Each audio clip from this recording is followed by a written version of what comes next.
말라기서 3장 1절에서 6절입니다.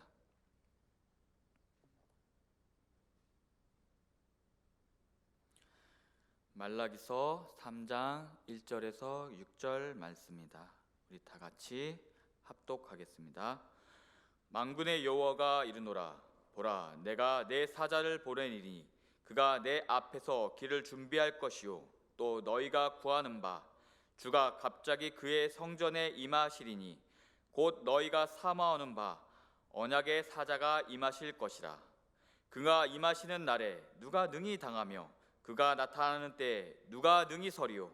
그는 금을 연단하는 자의 불과 표백하는 자의 잿물과 같을 것이라. 그가 은을 연단하여 깨끗하게 하는 자와 같이 앉아서 레위 자손을 깨끗하게 하되 금과 은같이 그들을 연단하리니 그들이 공의로운 제물을 나 여호와께 바칠 것이라. 그때 유다와 예루살렘의 봉헌물이 옛날과 고대와 같이 나 여호와께 기쁘리 되려니와 내가 심판하러 너희에게 임할 것이라. 점치는 자에게와 간음하는 자에게와 거짓 맹세하는 자에게와 품꾼의 삭에 대하여 억울하게 하며 과부와 고아를 압제하며 나그네를 억울하게 하며 나를 경외하지 않은 자에게 속히 증언하리라. 만군의 여호와가 말하였느니라. 나 여호와는 변하지 아니하리니 그러므로 야곱의 자손들아 너희가 소멸되지 아니하리라. 아멘. 오늘 말씀을 묵상하기 전에 저희들 그 전에 어제 묵상했던 17절을 볼 필요가 있습니다. 우리 17절을 보면요, 너희가 말로 여호와를 괴롭게 하고도 이르기를 우리가 어떻게 여호와를 괴롭게 드렸나이까 하는도다. 이는 너희가 말하기를 모든 악을 행하는 자는 여호와의 눈에 좋게 보이며 그에게 기쁨이 된다 하며 또 말하기를 정의의 하나님이 어디 계시냐 함이니이라. 말라기의 이스라엘은 악을 행하는 모든 사람들이 여호와께서 보시기에 선하며 또 공의의 하나님이 어디 계시냐고 말함으로써 지금 여호와를 괴롭게 하고 있습니다. 그것도 말로 괴롭게 하고 있다고 17절에 나오고 있습니다. 이스라엘이 여호와를 섬기고도 여호와는 괴롭지 않았다고 말씀을 하십니다. 그 말씀이 어디에서 나오냐면 이사야서 43장 22절에서 24절이 말씀에 있습니다. 제가 찾아서 대표로 읽겠습니다. 그러나 야곱아 너는 나를 부르지 아니하였고 이스라엘아 너는 나를 괴롭게 여겼으며 내 번제의 양을 내게로 가져오지 아니하였고 내 제물로 나를 공경하지 아니하였느니라. 나는 제물로 말미암아 너를 수고롭게 하지 아니하였고 유황으로 말미암아 너를 괴롭게 하지 아니하였거늘 너는 나를 위하여 돈으로 향품을 사지 아니하며 희생의 기름으로 나를 흡족하게 하지 아니하고 내 재짐으로 나를 수고롭게 하며 내 제약으로 나를 괴롭게 하였느니라 라고 말씀하시면서 너희 재물도 재물이지만 내가 너희에 대해서 괴로웠던 것은 내 제약이다, 너희가 행한 제약이다 라고 이사야서 43장 24절에서 하나님은 말씀하고 계십니다. 17절에 보면은 이스라엘은 우리가 어떻게 하나님을 괴롭게 했냐고 드럽게 했냐고 말을 하고 있고 따지고 있습니다. 여호와 하나님께. 그러면서 모든 악을 행하는 자는 여호와의 눈에 좋게 보이면서 그에게 기쁨이 된다 하면서 하나님께 또 더욱더 따지고 있습니다. 그래서 정의의 하나님은 어디 계십니까? 라고 하면서 오히려 하나님께 반문하고 있고 하나님께 정말 하나님은 정의로우신 게 맞으셔요? 하면서 하나님께 자신의 잘못보다는 하나님의 잘못을 탓하고 있으면서 하나님께 지금 따지고 있으면서 제가 언제 이렇게 괴롭게 하셨냐라고 말하고 있습니다. 여기서 괴롭게 하다라는 말은 히브리어를 찾아보면 가로하여 생긴 피로한 상태로 만들다라는 뜻을 내포하고 있습니다. 그래서 말라기 기자는 이 17절의 말씀에 대항하여서 우리 3장을 볼 필요가 있습니다. 그래서 말라기는 하나님의 공의를 조사하기보다는 하나님의 공의를 따지기보다는 그 3장에 이어지는 말씀을 잘 들여다보면 이스라엘의 백성의 더러움을 정할 필요가 있다라고 믿고 있었습니다. 그리하여서 3장을 보시면 3장 안에는 메시아의 선구자의 도래에 대한 예언과 또 하나님께 불의한 이스라엘 백성에 대한 책망의 내용으로 기록되어 있습니다. 특히 이제 3장 1절을 보겠습니다. 3장 1절을 보시면 만군의 여호와가 이르노라 보라 내가 사자를 보내니리 그가 내 앞에서 길을 준비할 것이요 또 너희가 구하는 바 주가 갑자기 그의 성전에 임하리니 곧 너희가 사모하는 바 언약의 사자가 임할 것이니라 라고 말씀하셨습니다. 17절에 보면은 이스라엘은 따지고 있습니다. 하나님께. 그랬더니 하나님 만군의 여호와가 이르시기를 얼마나 답답하셨는지 내 사자를 보내겠다라고 말씀하시고 계십니다. 이 사자의 원어를 찾아보면 말라기입니다. 나의 사자라는 뜻은 바로 나의 천사 하나님의 사자, 바로 나의 사자라는 뜻으로 나의 메신저를 바로 보내시겠다라는 중심 주제가 여기서 드러난다고 볼 수 있습니다. 특히 또 사자를 보면은 우리 2장에서 묵상했던 말씀처럼 바로 제사장은 나의 만군의 하나님의 여호와 하나님의 사자라고 말씀하고 있습니다. 그렇기 때문에 말라기는 어떻게 보면은 레위 제사장, 특히 제사장에 관한 나의 사자들에 관한 얘기라고 볼 수 있습니다. 분명 여기서 내 사자를 보내리라고 말씀하시면서 그가 내 앞에서 길을 준비할 것이요 라고 나와 있습니다. 여기서 준비한다라는 말씀은 우리 히브리어를 찾아보면 길을 치운다라는 말씀이 있습니다. 길 위에 있는 모든 것을 다 치운다. 이것은 어떤 것을 연상시키냐 하면은 우리가 왕이나 양반이 앞에 가기 전에 그 앞에서 하인들이 물러거라 하면서 왕이 지나가는 길을 그 앞에를 막 청소하는 그 광경을 볼 수 있는데, 여기서 길을 준비한다라는 말은 하나님이 먼저 나아가시기 전에 내 사자들이 그 안에 있는 앞에 있는 모든 것을 다 치우면서 정화를 시키며 길 앞을 예비한다는 것으로 볼 수 있습니다. 이제 뒤에 6절이나 4장을 마지막에 보시면 이 사자는 엘리야를 나타내고 그 엘리야는 우리 마태복음과 공관복음에 나오는 것처럼 우리는 그 사자가 세례 요한임을 알 수 있습니다. 우리 너무나 이 본문과 같이 너무나 대비되는 말씀이 외치는 자의 소리여 이르되 너희는 광야에서 여호와의 길을 예비하라 사막에서 우리 하나님의 대로를 평탄하게 하라라고 말씀하신 것처럼 이사야 40장 3절을 통해서 우리 세례 요한이 바로 그 하나님을 예비하는 자라는 것을 우리가 마태복음 1장 6절을 통해서 알 수 있습니다. 이와 마찬가지로 우리는 모두 주의 재림을 예비하는 자들입니다. 그러므로 우리는 세례 요한처럼 복음을 가지고 우리에게 맡겨진 하나님의 나라의 확장의 사역을 잘 감당해야 될 줄 믿습니다. 우리 2절을 보겠습니다. 그가 임하시는 날은 내가 능히 당하며 그가 나타나는 때에 누가 능히 서리요 그는 그문을 연단하는 자의 불과 표백하는 자의 잿물과 같을 것이라 라고 말씀하고 계십니다. 우리가 하나님의 사자, 특히 말라기로 대변되는 하나님의 사자를 보내시면서 하나님은 심판을 하실 것이라고 말씀하고 간접적으로 드러내고 계십니다. 그가 임하시는 날에 누가 당하냐, 여기서 영어로는 스탠드라고 하는데 누가 일어설 것이냐, 누가 당할 것이냐, 그를 감당할 것이냐라고 하시면서 하나님께서는 레위 자손을, 특히 제사장으로 대표되는 레위 자손을 심판하실 것이라는 것을 예비하고 계십니다. 우리 2절의 의미를 더 깊이 있게 들여다보면 그의 오심이 정죄하는 자의 불과 같고 세탁하는 자의 비누와 같기 때문에 어느 누구도 그것을 견딜 수 없을 것이라는 뜻으로 보여집니다. 특히 하나님의 현존은 흔히 불에 비유될 수 있는데 불은 양면성을 가지고 있습니다. 바로 멸망시키면서 그것을 완전히 태워버리는 소멸의 의미도 있지만 정화의 의미도 있습니다. 여기서 나오는 불의 의미는 금을 연단하는 자의, 바로 정죄하는 자의 불입니다. 특히 정죄하는 자가 포백하는 자는 이제 3절에도 드러나지만 이 중심 주제라고 할 수 있습니다. 하나님은 왜 사자를 보내셔서 내 앞에서 길을 준비하기 위해서 사자를 보낸다고 하셨는데, 이 사자가 왜 보내시냐 하면은 바로 레위인들, 그들을 정결하게 하기 위함을 볼 수 있습니다. 특히 레위 자손을요. 우리 3절을 보겠습니다. 그가 은을 연단하여 깨끗게 하는 자와 같이 앉아서 레위 자손을 깨끗하게 하되 금과 은같이 그들을 연단하리니 그들이 공의로운 제물을 나 여호와께 바칠 것이라. 우리 공의로운 제물을 보다시피 우리 앞절에서 1장과 2장에서 나온 것처럼 그들은 공의로운 제물을 하나님 앞에 제단에 드리지 않았습니다. 그렇기 때문에 하나님께서는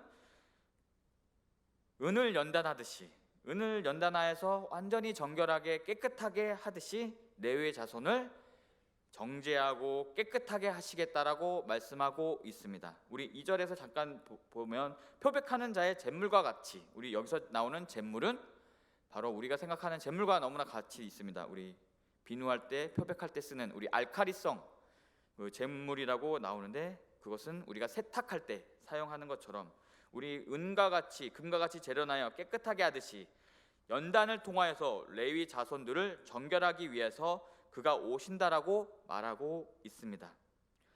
여기서 나오는 레위 자손은 하나님의 제사를 준비하고 하나님의 제단에 봉사하는 우리 특별히 구별된 레위 자손임을 알 수 있습니다. 우리는 하나님의 우리 제사장인 것처럼 이 안에서 우리가 하나님을 예배하는 우리 모든 성도를 가리킨다고 볼 수 있습니다. 정결케 하는 사역은 바로 그리스도의 속죄를 통하여서 이루어지며 성령을 통한 성화 운동으로 계속되어야 된다고 볼 수 있고, 바로 여기서 나오는 그가 바로 우리가 예비하신 하나님, 우리 예수 그리스도임을 알 수 있습니다. 이 은을 우리가 제단할 때 금보다 더 은을 제단할 때 더 힘들다고 합니다. 은은 더 세밀하게 제단을 해야 되는데, 옛날 고대 사람들은 은을 연단하고 은을 깨끗하게 정제하기 위해서 숯을 섞었다라고 합니다. 그 숯을 섞지 않으면 바로 산소와 결합해서 다시 산화은이 되어서 은의 그 빽깔 좋은 그 아주 빛나는 은과 같은 그 그릇을 만들 수가 없다고 합니다. 특히 또 탄소라는 것은 또 강철을 만들 때 우리 고대 시대에서 탄소를 써서 강한 칼날을 만들기 위해서 숯을 사용하여서 금과 은을 연단했다라는 것으로 볼 수 있습니다. 그만큼 레위 자손을 여기 은을 연단한다라는 것은 그만큼 레위 자손을 세밀하게 연단하고 순수하게 또 정결하게 만드시겠다라는 표현입니다. 이 은을 비춰주면서 자신의 그 깨끗한 모습을 바라보았을 때 하나님은 더욱더 그들이 순결하고 더욱더 깨끗하게 하는 자와 같이 라는 모습을 비춰주면서 그 안에서 하나님은 더욱더 레위 자손을 거룩하고 정결하게 연단하시겠다라는 말씀을 하고 있습니다. 우리 야고보서의 묵상과 같이 우리 연단을 통해서 인내를 온전히 이루어겠다고 말씀하신 것처럼 우리 레위 자손과 같이 우리 또한 이 상황에서 저희들을 연단하시는 줄 믿습니다. 특히 이제 말라기 2장 9절을 보면은 우리 너희가 내 길을 지키지 아니하고 율법을 행할 때라는 말씀, 저도 되게 깊이 있게 묵상하게 되었는데요. 3절과 솔직히 말라기서는 되게 마태복음과 되게 연관이 많이 있습니다. 우리 율법 안에서 하나님의 속뜻, 바로 저희가 살인하지 말라라는 우리에게 십계명을 주었습니다. 우리 살인하지 말라라는 십계명을 주신 이유는 살인하지 말라라는 것 깊은 그 뜻도 있겠지만 형제를 미워하지 말라라는 하나님의 속뜻이 계십니다. 우리가 살인하지 말라라는 것을 지켰다고 해서 우리가 하나님의 율법을 다 지켰다라는 것이 아니라, 우리 마태복음에 가면은 우리가 형제를 미워하면서 그와 화해하지 않으면 예배도 드리지 말라고 말씀하셨고, 나가라고 말하는 사람들은 예배 드리지 말라고 말씀하신 이유가 거기에 있습니다. 우리가 형제를 살인하지 않았기 때문에 우리는 율법을 잘 지켰고, 그래서 우리가 예배를 잘 드릴 수 있다, 자격이 주어진다라는 말의 의미가 아니라, 예수님은 그 안에서 율법의 속뜻, 바리새인들이 알지 못했던 그 속뜻을 이해하게 하십니다. 그래서 형제를 미워하지 마라. 너희가 형제를 미워하는 것은 살인하는 것과 똑같아 라고 말씀하신 것입니다. 여기서 나오는 말라기서 2장 9절도 너희가 내 길을 지키지 아니하고 율법을 행할 때여라는 말은 그 살인하지 말라는 그 소뜻 안에는 내 이웃을 내 몸과 같이 사랑하라는 말씀과 또 하나님을 내 몸과 마음과 뜻을 다해서 사랑하라는 말을 이 속뜻이 있습니다. 그래서 하나님 외에 다른 신을 섬기지 말라는 이유는 바로 하나님을 그만큼 사랑하라는 마음에 속뜻이 있는 것입니다. 제가 이 말씀을 드리는 이유는 좀 시간이 많이 가서 우리 5절 그 뒤에 5절 말씀을 보겠습니다. 5절 말씀에 보면 내가 심판하러 너희에게 임할 것이요 점치는 자에게와 간업하는 자에게와 거짓 맹세하는 자에게와 품꾼의 삿에 대하여 억울하게 하며 과부와 고아를 압제하며 나그네를 억울하게 하며 나를 경외하지 아니하는 자들에게 속히 증언하리라. 만군의 여호와가 말하였느니라 라고 말씀하고 있습니다. 어떻게 보면은 전혀 우리가 생각하는 거룩함과는 전혀 거리가 멀 수 있습니다. 점치는 자, 건업하는 자, 거짓 맹세하는 자, 품꾼의 삿에 대해서 억울하게 하며 고아부와 고아를 압제하며 나그네를 억울하게 하며 경외하지 않는 자들에게 속히 증언하며 그들을 심판한다라고 말씀하고 계십니다. 이 말씀도 또 마태복음과 참 연관이 있는데 바로 아까 제가 앞에 말씀드렸던 것처럼 형제를 미워하면서 예배드리지 말고 바로 형제와 화해하고 예배하라고 오라고 말씀하신 것처럼 이 안에 되어 있는 모든 말씀들은 바로 하나님을 내 이웃을 내 몸과 같이 사랑하지 않은 상태에서 너희는 그 거룩함을 삶 속에서 드러나는 거룩함을 드러낼 수 없다라는 이 표현입니다. 그들 안에서 믿지 않는 자에 대해서도 하나님께서는 이 표현을 통해서 삶 속에서 우리가 하나님을 사랑하고 하나님을 진정으로 사랑했을 때 내 이웃을 사랑하라고 말씀하신 것처럼 과부와 고아를 압제하고 나그네를 억울하게 하며 나를 경외하지 않는 자들이라고 표현하고 있습니다. 또 품꾼의 삿을 대하여 그들의 품꾼의 삿을 주지 않음으로 우리 야고보서에서도 드러나고 있지만 품꾼의 삿을 주지 않음으로 해서 자신이 부하게 된 그 부를 하나님께서는 되게 책망하셨고 야고보도 그것을 책망했습니다.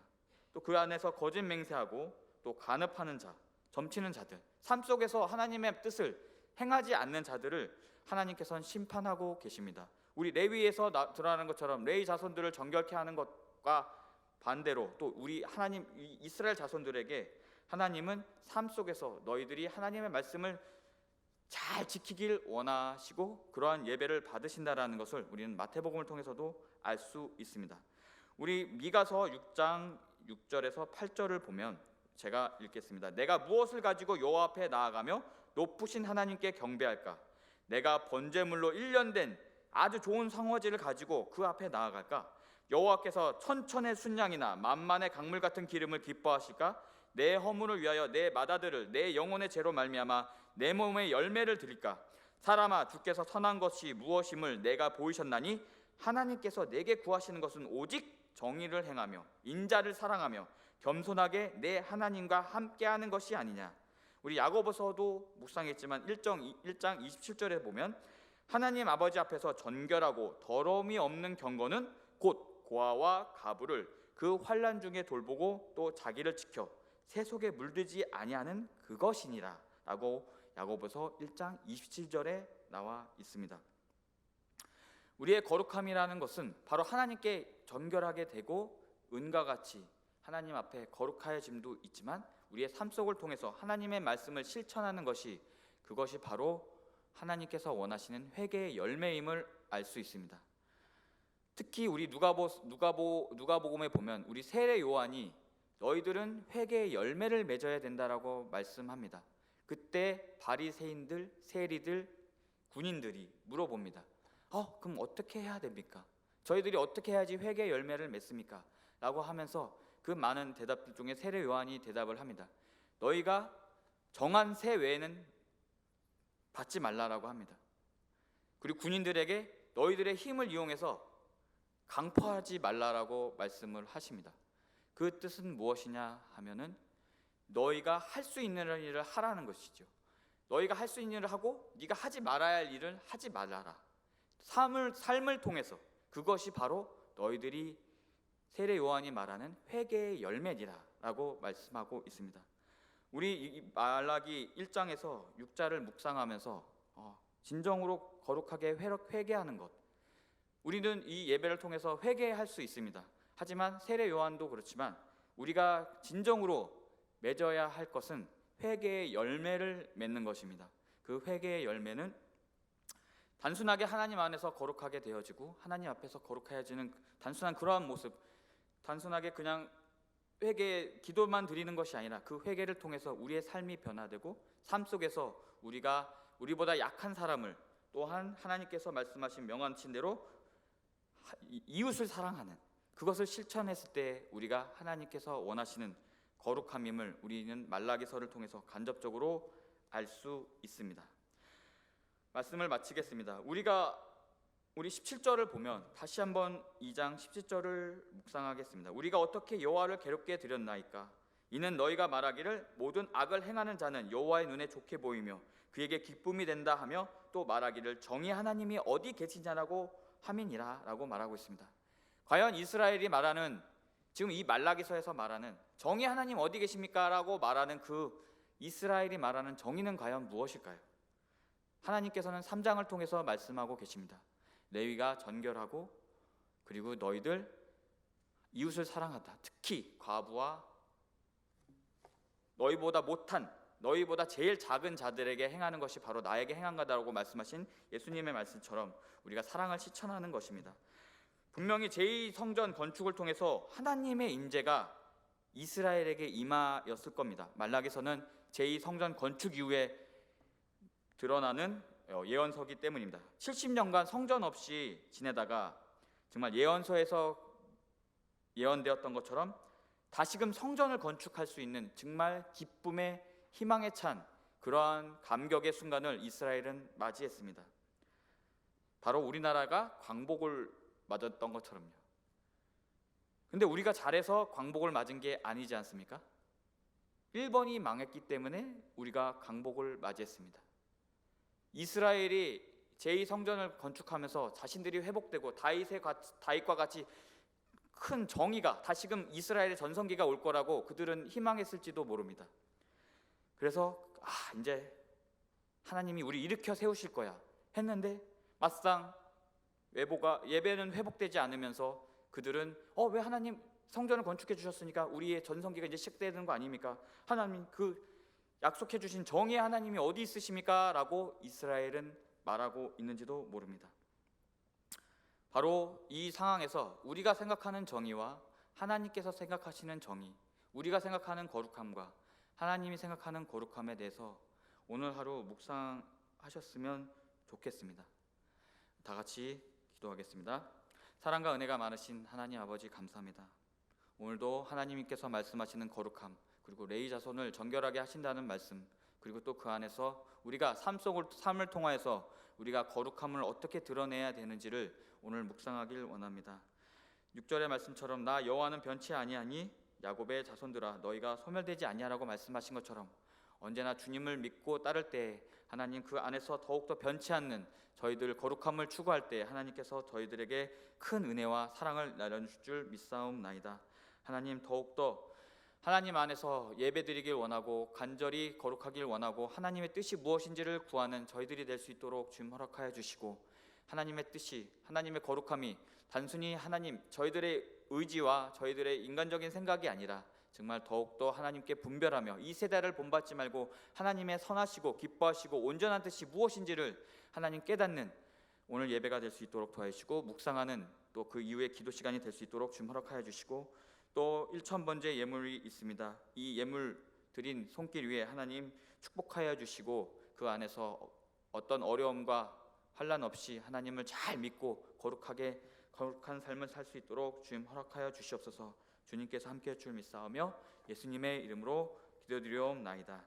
아멘. 우리 주기도문으로 예배를 마치겠습니다.